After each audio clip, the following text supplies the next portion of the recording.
Hello, ladies and gentlemen. It's Wednesday, September 18th, 2013, and this is Day 9 Daily, number 630, where we got some cats. Oh, come on, Simon.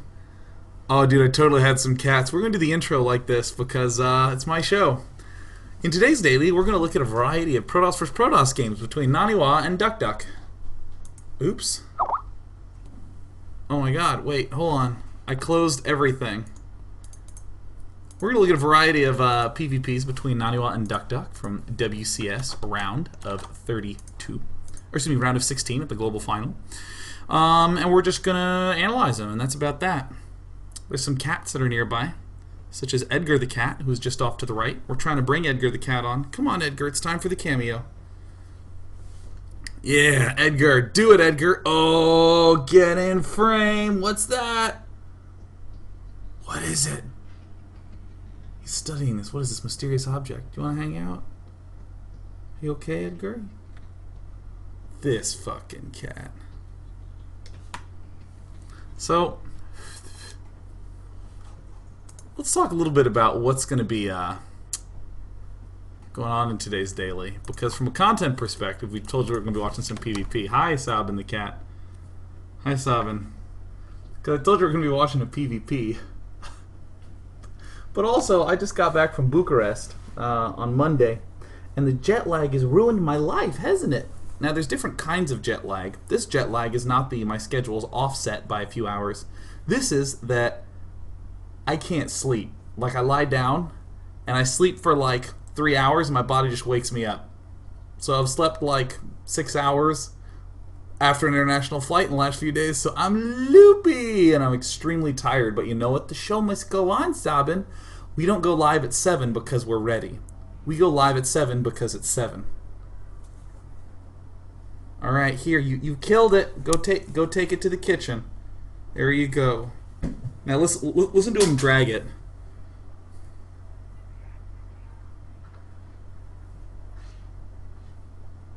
Listen.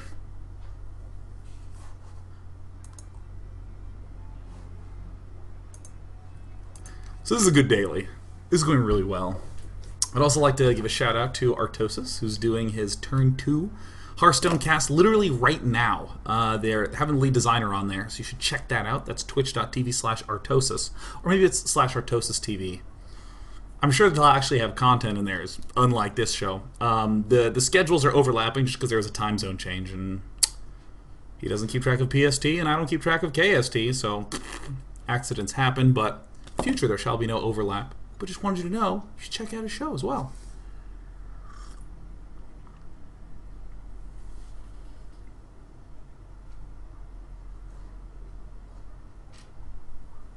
Sabin is unimaginably dumb.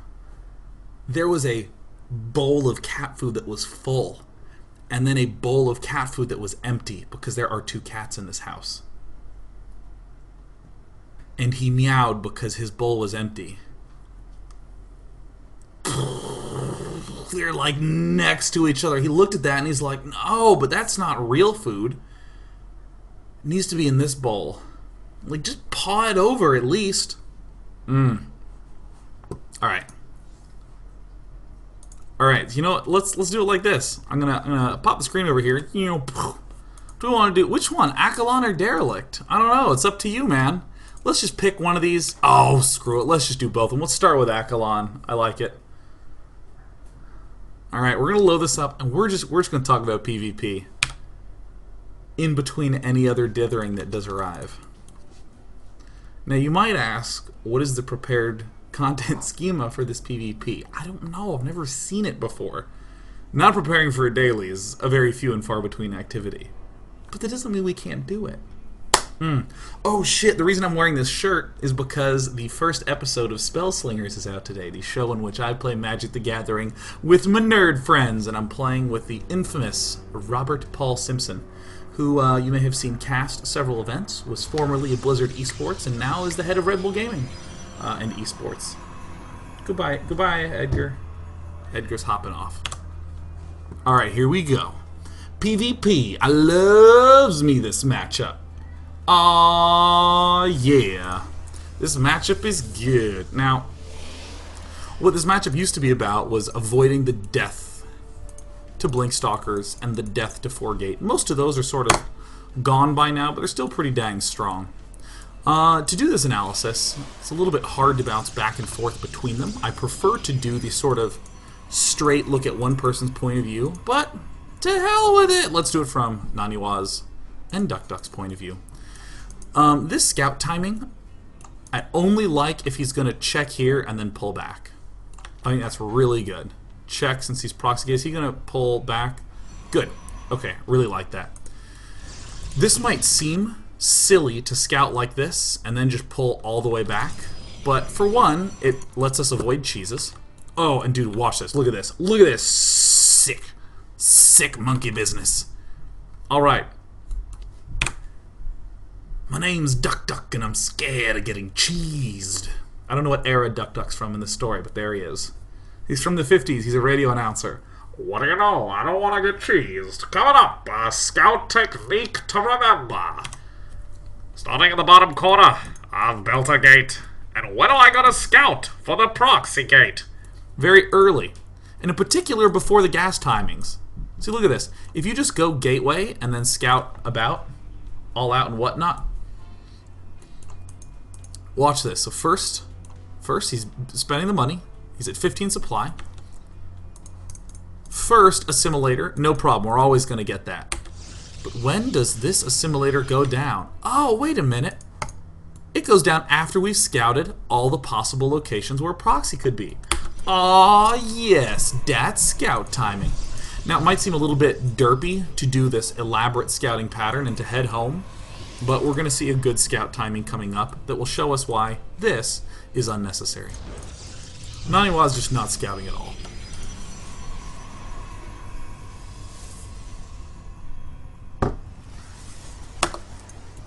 Okay. Starting things off. Naniwa's putting 2 in gas. It seems fine. Duckdeok over in Camp Duckdeokville has, 3 in each gas geyser. I dig it. This to me would almost always indicate that he's going for some sort of very, very swift expo with them goody good sentries, which in all honesty would make me say, yeah, there's really no reason to scout at all, because our build order isn't going to change no matter what we see. One thing that's really sweet is that if you scout right after you build your cybernetics core, you can get to his base as the cybernetics core finishes, so you can get to see if he built a zealot, and if he's building out of his gateway immediately, and if he's researching warp gate immediately, and if he's building a mothership core, and whatever tech he elected to do after the cybernetics core. That's the money, scout. On 2-player maps, if you scout after the cybernetics core, you get to his base. When his cybernetics core finishes, you learn everything.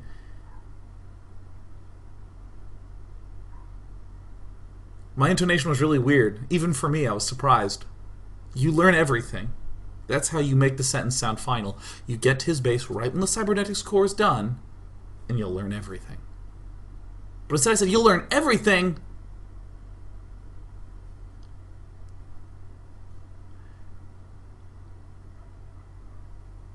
Good intonation, fun. Okay, yeah, you get to see everything that's going on. Yeah, I totally thought there was something going on after everything. Alright. So Naniwa's doing this brief check here. I think Naniwa's always been very bold with his, like, let me check for proxies timing. He waits till, like, the last friggin' gosh darn dang gummity second. And it causes him a lot of losses. Ain't much else way to put it. Okay. Duck. Woohoo. Is gonna go for, oh yes, the Stargate. Don't hate the Stargate, appreciate. It's set to rate. So I'm broadly not a fan of skipping, like if you're going 1 gate, I'm a pretty big fan of almost always getting the Zealot. For example, ta-da, always getting the Zealot. This is one of the other circumstances where I'm pretty cool. There's a number of timings that we're absolutely terrified about losing to. How will the duck deflect it? So in these spots, I would very typically imagine that the I guess I would say when once upon a time I was but a wee inexperienced Heart of the Swarm player, like right when Heart of the Swarm came out, I would look at this formation and I'd be like, okay, well, he's got to get sentries up for defense. Absolutely. He's got to get sentries for force field to stay alive while he gets Stargate, and the sentries will buy time until he can get other key defensive structures up. But what we're seeing more and more is that players like super mobile defenses. Why the Mothership Core? Well, this is certainly the key defensive tool, but also going for Stalkers is increasingly a really popular option because the Mothership Core Photon Overcharge is so good. Oh yeah, there's a Stalker going down. It's so good and can keep you alive so well, and the Stalkers give you the mobility you need. Rarely ever will you actually be trapping your opponent here. There was something else I wanted to say there. I don't know if we can remember it. Just don't know. In general, most of the... Oh, this is the big thing. Here we go. Here we gosh darn go.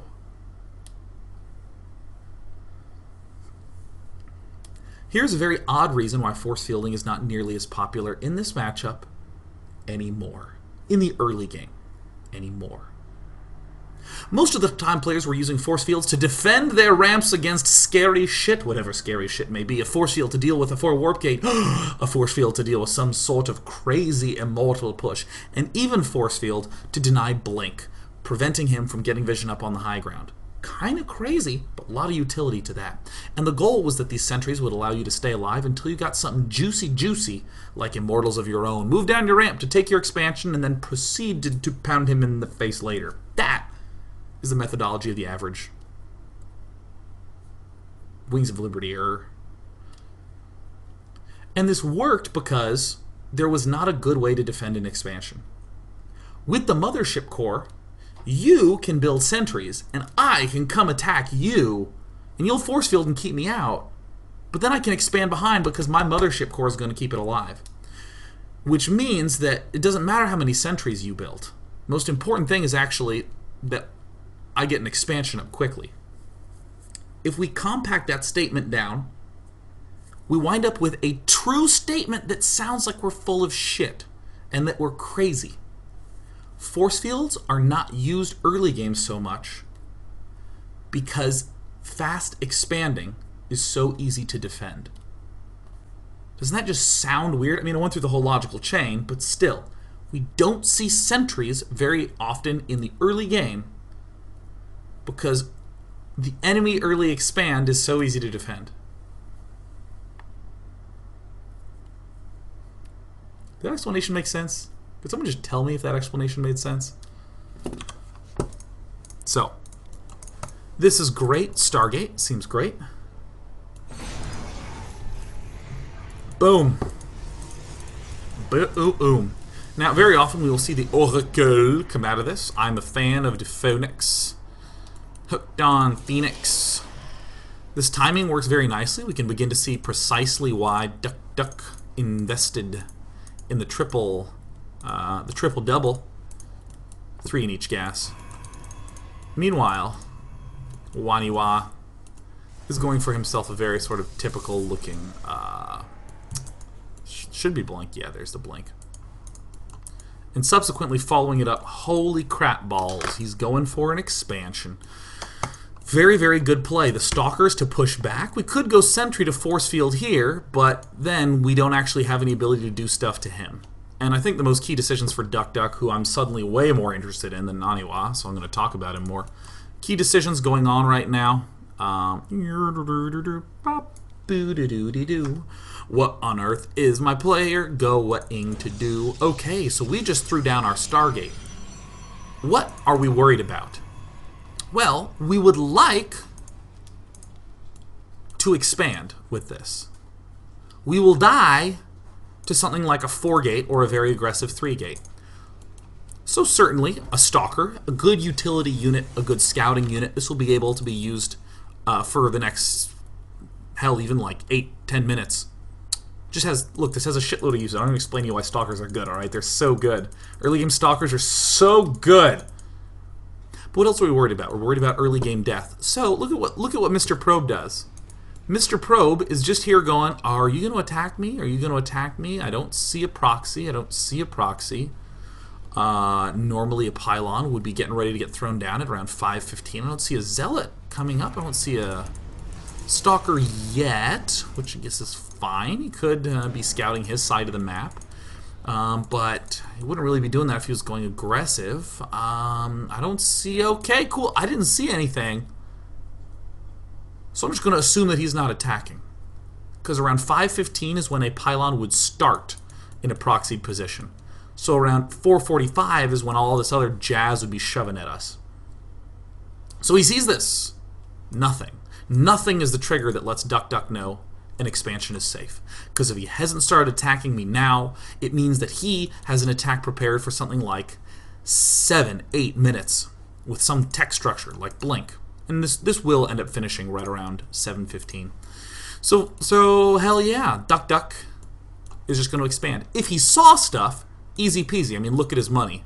He would just go gate, and then second stalker. I mean, you can actually see that 2 gateways would cost 300 of this money. And then we have an extra 145 and 50. Yeah, well, it lines up perfectly. And then the remainder of our chrono boosts go down on this bad boy.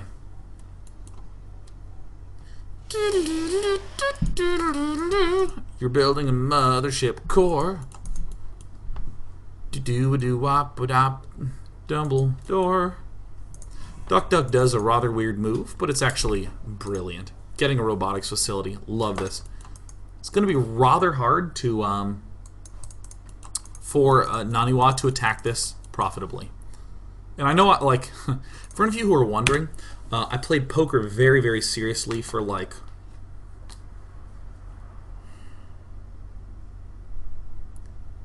3 years, 4 years, something like that.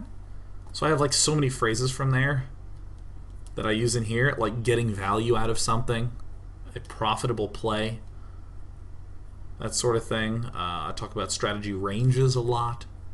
Can anyone, if anyone could actually tell me what other phrases I use, that'd be great.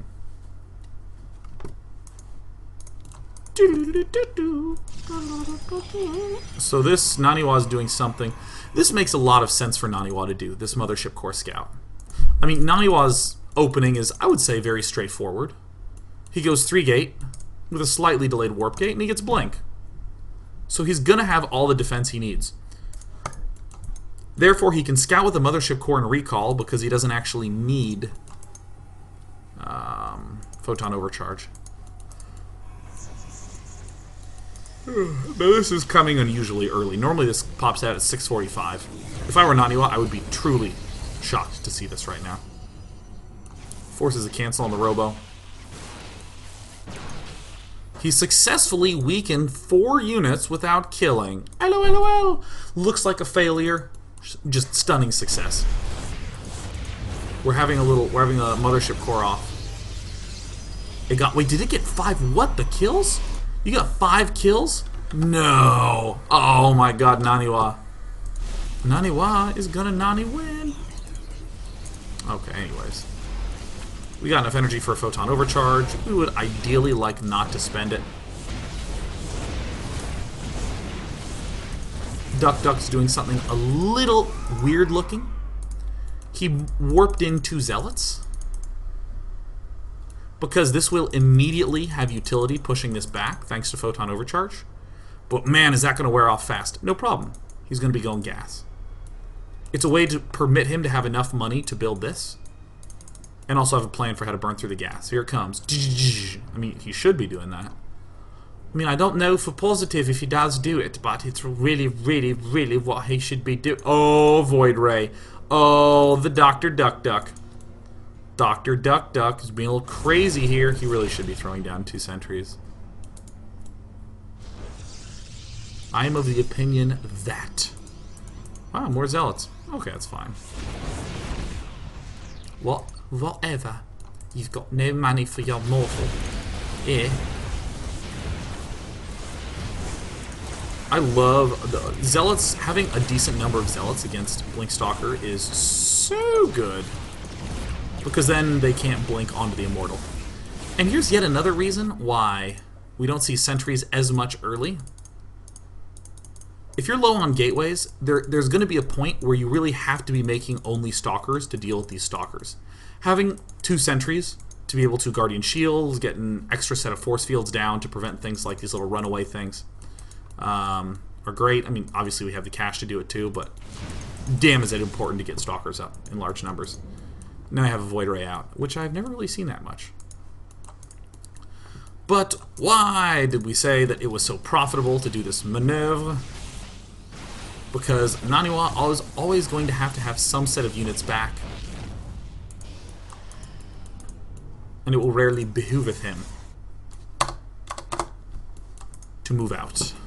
We can see Duckdeok has a tremendous supply lead. Does he have the Woika lead? Oh, now you build sentries, you jerk. You jerkus McGurkus. Don't you wish you could scout with a frickin' hallucination, huh? Well, maybe if you'd built them earlier like Day9 said, you big butthead. Oh, I got him. Alright, excellent. Excellent, excellent, good stuff. Dr. Duckdeok's doing the usual. I think this is so important. Notice how not over at this base the observer is. If you like your observers dead, send it to scout your opponent. But if you like winning, you're going to scout with hallucination. And winning is our prerogative here on the Day 9 Daily. I'm going to take a break because I'm sleepy. When we return, we're going to finish this game, we're going to load another game, and when we're done with that, we're going to load another game.